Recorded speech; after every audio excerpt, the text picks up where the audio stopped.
ತಮಗೆಲ್ಲ ತಿಳಿದಿರೋ ಹಾಗೆ ಮಂಡ್ಯ ಜಿಲ್ಲೆ ಬೆಲ್ಲ ಉತ್ಪಾದನೆಯಲ್ಲಿ ಹೆಸರುವಾಸಿಯಾಗಿರ್ತಕ್ಕಂಥ ಜಿಲ್ಲೆ. ಆದರೆ ಯಾಕೋ ಗೊತ್ತಿಲ್ಲ, ಇತ್ತೀಚಿನ ದಿನಗಳಲ್ಲಿ ಮಂಡ್ಯದಲ್ಲಿರ್ತಕ್ಕಂಥ ಬೆಲ್ಲ ಉತ್ಪಾದನೆಯ ಕಾರ್ಖಾನೆಗಳು ಅಂದರೆ ಬೆಲ್ಲದ ಗಾಣಗಳು ಇವತ್ತು ಕಮ್ಮಿ ಸಂಖ್ಯೆಯಲ್ಲಿ ಇವತ್ತು ಬೆಲ್ಲವನ್ನು ಉತ್ಪಾದನೆ ಮಾಡ್ತಾಯಿದೆ. ಅದೇ ದಿಸೆಯಲ್ಲಿ ನಾವು ನೋಡೋದಾದರೆ ಮಂಡ್ಯ ಜಿಲ್ಲೆ ಮತ್ತು ರಾಜ್ಯಾದ್ಯಂತ ಮತ್ತು ಇಡೀ ದೇಶಾದ್ಯಂತ ಇವತ್ತು ಬೆಲ್ಲಕ್ಕೆ ಒಳ್ಳೆಯ ಮಾರ್ಕೆಟ್ ಇದ್ದರೂ ಸಹ ರೈತರಿಗೆ ಇದರ ಉಪಯೋಗ ಸಿಗ್ತಾಯಿಲ್ಲ. ಅದ್ರ ಬಗ್ಗೆ ಮಾತಾಡಲಿಕ್ಕೆ ಇವತ್ತು ನಮ್ಮೊಟ್ಟಿಗಿದ್ದಾರೆ ಮಂಡ್ಯ ಬೆಲ್ಲ ಉತ್ಪಾದಕ ಸಂಘದ ಅಧ್ಯಕ್ಷರಾದಂಥ ಕಾಸರವಾಡಿ ಮಾಧವ್ ಅವರು.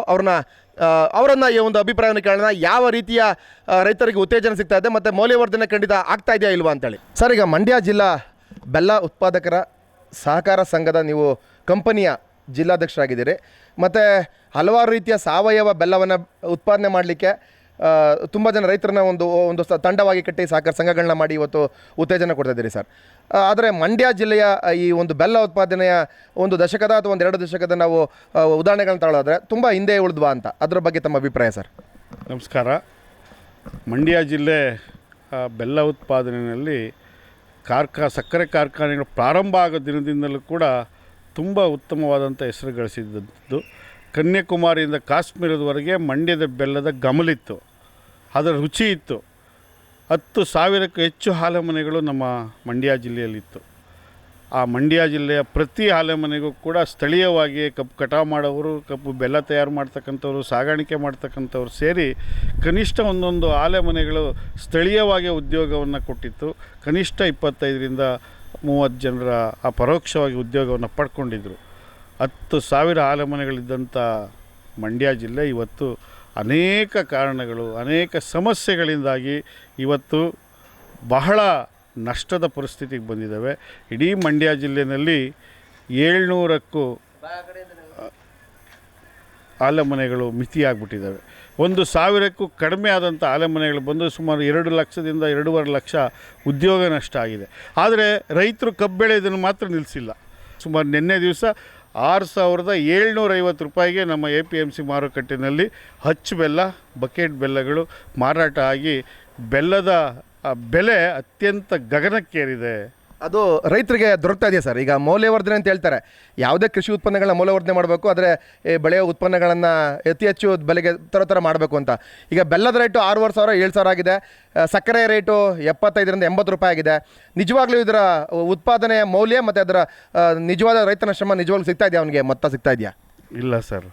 ಯಾವತ್ತೂ ಈ ದೇಶದ ದುರಾದೃಷ್ಟ ಅಂದರೆ ರೈತರ ದೌರ್ಭಾಗ್ಯ ಅಂತ ಹೇಳಿದ್ರೆ, ನಮ್ಮ ಆಳುವ ಸರ್ಕಾರಗಳು ಯಾವಾಗ ಈ ಬಂಡವಾಳಶಾಹಿಗಳ ಕಪಿಮುಷ್ಟಿಗೆ ಸಿಲುಕೊಳ್ತೋ ಅವತ್ತೇ ರೈತರ ಅಭ್ಯುದಯ ನಿಂತೋಯ್ತು. ಇವತ್ತು ಏನು 6,500 ರೂಪಾಯಿ ಇವತ್ತು ಗಾಣದ ಮಾಲೀಕನಿಗೆ ಬೆಲ್ಲದ ಬೆಲೆ ಸಿಗ್ತಾ ಇದೆ.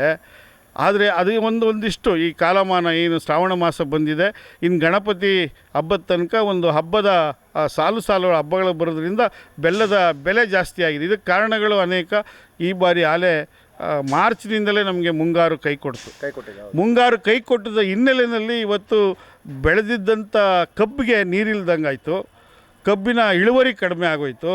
ಸಕ್ಕರೆ ಪ್ರಮಾಣ ಅಥವಾ ಬೆಲ್ಲದ ಪ್ರಮಾಣ ಕೂಡ ಅದರಲ್ಲಿ ಕಡಿಮೆ ಆಗೋದು ಹಿನ್ನೆಲೆಯಲ್ಲಿ ಇವತ್ತು ಕಬ್ಬಿನ ಸರಬರಾಜು ಕಡಿಮೆ ಆಗಿರೋದ್ರಿಂದ ಆಲೆಮನೆಗಳು ವಿಧಿ ಇಲ್ಲದೇ ಬಾಗಿಲಾಕೋ ಸ್ಥಿತಿ ಆಯಿತು. ಯಾವಾಗ ಪೂರೈಕೆ ಕಡಿಮೆ ಆಯಿತೋ ಬೇಡಿಕೆ ತಾನಾಗೆ ಜಾಸ್ತಿ ಆಗಿರೋದ್ರಿಂದ ಇವತ್ತು ಅತ್ಯಂತ ಹೆಚ್ಚು ಬೆಲೆ ಇವತ್ತು ಬೆಲ್ಲಕ್ಕೆ ಸಿಗ್ತಾಯಿದೆ. ಆದರೆ ಅದು ರೈತರಿಗೆ ಸಿಗ್ತಾಯಿಲ್ಲ. ಇದಕ್ಕೆ ಕಾರಣ ಮೊಟ್ಟ ಮೊದಲು ಸರ್ಕಾರ, ನಮ್ಮ ಆಳುವ ಸರ್ಕಾರಗಳು, ಕೇಂದ್ರ ಸರ್ಕಾರ ಇರ್ಬೋದು, ರಾಜ್ಯ ಸರ್ಕಾರ ಇರ್ಬೋದು. ಇವತ್ತು ಶುಗರ್ ಫ್ಯಾಕ್ಟ್ರಿಗಳಿಗೆ MRPಯನ್ನು ಇದುವರೆಗೂ ಫಿಕ್ಸ್ ಮಾಡಿಲ್ಲ. MRPಯನ್ನು ಫಿಕ್ಸ್ ಮಾಡೋದೇ ಆದರೆ ನಮ್ಮ ಗಾಣದ ಮಾಲೀಕರು ಕೂಡ ರೈತರಿಗೆ, ಕಬ್ಬು ಬೆಳೆಗಾರರಿಗೆ ಒಳ್ಳೆ ಬೆಲೆಯನ್ನು ಕೊಡ್ತಾರೆ. ಇವತ್ತು ಸರ್ಕಾರಕ್ಕೆ ಹೋರಾಟಗಾರರು, ಕಬ್ಬು ಬೆಳೆಗಾರರು, ನಮ್ಮಂಥ ಸಂಘಟಕರು ಎಲ್ಲರೂ ಕೂಡ ಒತ್ತಾಯ ಮಾಡ್ತಾ ಇದ್ದೇವೆ. ಮೊದಲು ಈ ಸಮಸ್ಯೆಗೆ ಪರಿಹಾರ ಆಗಬೇಕು. ಅತಿ ಬೆಲೆ ಹೆಚ್ಚಾದಾಗಲೂ ಕೂಡ ರೈತನಿಗೆ ಅನ್ಯಾಯ ಆಗ್ತಾ ಇದೆ. ಆ ಹಿನ್ನೆಲೆಯಲ್ಲಿ ಮೊದಲು MRP ದರವನ್ನು ಫಿಕ್ಸ್ ಮಾಡಬೇಕು. ಮಿನಿಮಮ್ ಕಾಮನ್ ಪ್ರೈಸ್ ಏನು ಹೇಳ್ತೀವಿ ನಾವು, ಕ್ರಾಪ್ ಪ್ರೈಸ್ ಏನು ಹೇಳ್ತೀವಿ, ಕನಿಷ್ಠ ಬೆಲೆ, ಅದನ್ನು ಕನಿಷ್ಠ ಬೆಳೆಗಳಿಗೆ ಬೆಲೆಯನ್ನು ನಿಗದಿ ಮಾಡಬೇಕು. ಅದರಲ್ಲೂ ಕಬ್ಬಿಗೆ ಮುಖ್ಯವಾಗಿ ಕಬ್ಬಿಗೆ. ಈಗ ಕಬ್ಬಿನಿಂದ ನೀವು ಎಥನಾಲ್ ಉತ್ಪಾದನೆ ಮಾಡ್ತಾ ಇದ್ದೀರಿ, ಅದರಿಂದ ಕಾಕಂಬಿಯನ್ನು ತೆಗೆದು ಲಾಭ ಆಲೆಮನೆ ಸಕ್ಕರೆ ಕಾರ್ಖಾನೆ ಮಾಲೀಕರಿಗೆ ಆಗ್ತಾಯಿದೆ. ಮೊದಲು MRPಯನ್ನು ಫಿಕ್ಸ್ ಮಾಡಿದ್ರಷ್ಟೇ ಈ ಸಮಸ್ಯೆಯಿಂದ ರೈತರನ್ನ ಹೊರತರಬಹುದೇ ವಿನಃ MRP ಫಿಕ್ಸ್ ಮಾಡಿದ್ರೆ ಆಗಲ್ಲ. ಕನಿಷ್ಠ 4,000ದಿಂದ 4,500 ರೂಪಾಯಿಗಳ MRP ಫಿಕ್ಸ್ ಮಾಡಿದ್ರೆ ಇವತ್ತು ಏನು ಯಾವುದೇ ಬೆಲೆ ಎತ್ತರಕ್ಕೆ ಹೋದರೂ ಅದು ರೈತನಿಗೆ ಸಿಗ್ತದೆ. ಇವತ್ತು ವಿಧಿ ಇಲ್ದೇ 6,000, 6,500, 7,000 ರೂಪಾಯಿಗೆ ಬೆಲ್ಲ ಹೋಗ್ತಾ ಇದೆ. ಅದು ವಿಧಿ ಇಲ್ದೇ ಒಂದು ಟನ್ಗೆ 2,400 ರೂಪಾಯಿ, 300 ರೂಪಾಯಿ ಅಷ್ಟೇ ನಮ್ಮ ರೈತನಿಗೆ ಸಿಗ್ತಾ ಇರೋದು. ಈ ನಿಟ್ಟಿನಲ್ಲಿ ಇನ್ನೊಂದು ಈ ಸಂದರ್ಭದಲ್ಲಿ ಬೆಲೆ ಹೆಚ್ಚಾಗಿದೆ. ರಾಸಾಯನಿಕ ಮುಕ್ತ ಬೆಲ್ಲಕ್ಕೂ ಕೂಡ ಅದೇ ರೇಟ್ ಇದೆ, ವಿಷ ಹಾಕಿರುವಂಥ ರಾಸಾಯನಿಕ ಹಾಕಿರುವಂಥ ಬೆಲ್ಲಕ್ಕೂ ಇದೇ ರೇಟ್ ಇದೆ. ದಯಮಾಡಿ ಆಲೆಮನೆ ಮಾಲೀಕರಲ್ಲಿ ನಾನು ಕಳಕಳಿಯ ಮನವಿ, ಈ ಸಮಾಜ ತಿನ್ನೋ ಬಾಯಿಗಳಿಗೆ ನಾವು ಜಾಗೃತಿ ಮೂಡಿಸದೇ ಇದ್ದರೆ ನಾವು ಉದ್ಧಾರ ಆಗಲಿಕ್ಕೆ ಸಾಧ್ಯ ಇಲ್ಲ. ಆ ದೃಷ್ಟಿಯಿಂದ ರಾಸಾಯನಿಕ ಮುಕ್ತ ಬೆಲ್ಲದ ಕಡೆಗೆ ಹೆಚ್ಚು ನೀವು ಮನಸ್ಸು ಮಾಡಬೇಕು. ಈ ಕಷ್ಟದಿಂದ ಹೊರಗಡೆ ಬರಬೇಕು ಅಂದರೆ ನೀವು ಕೆಮಿಕಲ್ ಹಾಕೋದನ್ನು ನಿಲ್ಲಿಸ್ಬೇಕು, ಮಾರುಕಟ್ಟೆನ ಸೃಷ್ಟಿ ಮಾಡ್ಕೋಬೇಕು. ಮಾರುಕಟ್ಟೆ ಇವತ್ತು ನಾವೇನು ಕೇಳ್ತದೆ ಅಂತಂದರೆ, ನಾವು ಏನು ಉತ್ಪಾದನೆ ಮಾಡ್ತೀವಿ ಅದನ್ನು ತಿಂತಾರೆ ಅವರು.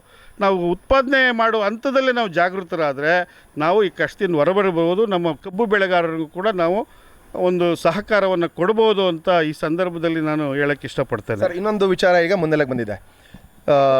ಕೇಂದ್ರ ಸರ್ಕಾರ ಹೊರತಂದಿರುವಂಥ E20 ನಿಯಮ ನಿಮಗೆ ಗೊತ್ತಿರಬೇಕು. ಅಂದರೆ ಎಥನಾಲ್ ಮಿಶ್ರಣ ಪೆಟ್ರೋಲ್ನ ಇವತ್ತು ಪ್ರತಿಯೊಂದು ಸರ್ಕಾರಿ ಸ್ವಾಮ್ಯದ ಸಂಸ್ಥೆಗಳ ಮುಖಾಂತರ HPBP ಮುಖಾಂತರ ಕೊಡ್ತಾ ಇದ್ದಾರೆ. ಅಂದರೆ ನಮ್ಮ ರೈತರಿಗೆ ಬಂಪರ್ ಬರಬೇಕಾಗಿತ್ತು ಇಷ್ಟೊತ್ತಿಗೆ. ಯಾಕೆಂದರೆ ಮೆಕ್ಕೆಜೋಳ ಮತ್ತು ಸಕ್ಕರೆ ನಮ್ಮ ಕಬ್ಬಿಂದನೇ ಉತ್ಪಾದನೆ ಮಾಡೋಂಥದ್ದು ಎಥನಾಲು.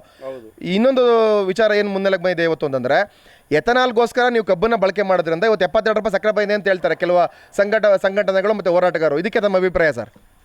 ಏನಾಗಿದೆ ಅಂತೇಳಿದ್ರೆ, ಯಾವಾಗ ಈ ಎಥನಾಲ್ ಕಡೆಗೆ ಕೇಂದ್ರ ಸರ್ಕಾರ ಹೆಚ್ಚು ಒತ್ತು ಕೊಡ್ತೋ, ಈ ಸ್ಟಾಕಿಸ್ಟ್ಗಳು ಅಂತ ಇರ್ತಾರೆ, ದಾಸ್ತಾನುಗಾರರು, ಹೋಲ್ಸೇಲ್ ಮಾರಾಟಗಾರರು, ಸಕ್ಕರೆಯನ್ನು ಹೋಲ್ಸೇಲ್ ಮಾಡ್ತಿದ್ರಲ್ಲ, ಆ ಮಾರಾಟಗಾರರು ಹೇಗೋ ಹಬ್ಬ ಹರಿದಿನಗಳು ಸಾಲು ಬರ್ತಾ ಇದ್ದಾವೆ, ಇದನ್ನು ನಾವು ಉಪಯೋಗಿಸ್ಕೋಬೇಕು ಅಂತೇಳಿ ಎಲ್ಲವನ್ನು ಗೋಡನ್ಗಳಲ್ಲಿ ಲಕ್ಷ ಟನ್ಗಳನ್ನು ಸಕ್ಕರೆಯನ್ನು ದಾಸ್ತಾನಿಟ್ಬಿಟ್ರು. ಹಾಗಾಗಿ ಮಾರುಕಟ್ಟೆ ಸಗಟು ಮಾರುಕಟ್ಟೆ ಮತ್ತು ನೇರ ಮಾರುಕಟ್ಟೆ ಇವತ್ತು ಪರಿಣಾಮದಿಂದ ಸಕ್ಕರೆ ಬೆಲೆ ಜಾಸ್ತಿ ಆಗಿದೆ. ಇನ್ನೊಂದು, ಎಥನಾಲ್ ಬಳಕೆ ಮಾಡೋದ್ರಿಂದ ಕಬ್ಬು ಬೆಳೆಗಾರನಿಗೆ ಅವನ ಕನಸು ಈಡೇರ್ತದೆ, ಅವನಿಗೆ ಹೆಚ್ಚು ಬೆಲೆ ಸಿಗ್ತದೆ ಅಂತಿದ್ವಿ. ಅದು ಯಾವುದು ಈಗ ಕಾಣ್ತಾ ಇಲ್ಲ. ಎಥನಾಲ್ ತಯಾರು ಮಾಡ್ತಕ್ಕಂಥವರೇ ಹೆಚ್ಚು ಇದರಿಂದ ಉಪಯೋಗ ಪಡ್ಕೊಳ್ತಾ ಇದ್ದಾರೆ. ಸರ್ಕಾರ ಅದಕ್ಕಾಗಿ ಮೊದಲು ಇವೆಲ್ಲದಕ್ಕೂ ಒಂದು ರೈತನಿಗೆ ಸಮಸ್ಯೆಗೆ ಪರಿಹಾರ ಅಂದರೆ MRPನ ಫಿಕ್ಸ್ ಮಾಡಬೇಕು. ಎಥನಾಲ್ ಏನು ಉತ್ಪಾದನೆ ಮಾಡಿ ಎಷ್ಟು ಹಣವನ್ನು ಗಳಿಸ್ತಾ ಇದ್ದೀರಿ, ಅದಕ್ಕೋಸ್ಕರ 4,500 ರೂಪಾಯಿಗಳನ್ನು MRP ನಾವೇನು ಮಿನಿಮಮ್ ಪ್ರೈಸ್ ಅಂತ ಹೇಳ್ತೀವಿ, ಆ ಒಂದು MRP ದರವನ್ನು ನಿಗದಿ ಮಾಡಿದ್ರೆ ಇದಕ್ಕೆಲ್ಲ ಸಮಸ್ಯೆ ನೀಗ್ತದೆ. ಜೊತೆಗೆ ನಮ್ಮ ತಿಳುವಳಿಕೆ ಇರ್ತಕ್ಕಂಥ ಎಲ್ಲ ವಿದ್ಯಾವಂತ ಜನರು ಕೂಡ ವಿಷಮುಕ್ತ ಬೆಲ್ಲವನ್ನು ತಿನ್ನೋ ಕಡೆಗೆ ಗಮನ ಕೊಟ್ಟರೆ, ಈ ಮಾರಾಟಗಾರ ಏನು ಮಾಡ್ತಾನೆ, ಆಗಲೂ ಕೂಡ ನಮ್ಮ ಕೆಮಿಕಲ್ ಬೇಡಪ್ಪ, ನೀವು ವಿಷಮುಕ್ತ ಮಾಡಿಕೊಡಿ ಅಂತ ಅಂಗಡಿ ಮಾಲೀಕ ಕೇಳ್ತಾನೆ. ಆಗ ಪರೋಕ್ಷವಾಗಿ ನಮ್ಮ ಆಲೆಮನೆ ಗಾಣದ ಮಾಲೀಕರು ಕೂಡ ವಿಷಮುಕ್ತ ಮಾಡ್ತಾರೆ. ಕೆಮಿಕಲ್ಗೆ ಇವತ್ತು ಹೆಚ್ಚು ಕಡಿಮೆ ಲಕ್ಷ ರೂಪಾಯಿಗಳ ಹಣವನ್ನು ಸುರಿತಾ ಇದ್ದಾರೆ. ಅದು ಸುರಿಯೋದನ್ನು ನಿಲ್ಲಿಸಿರೋದು ಲಾಭ ತಾನೆ.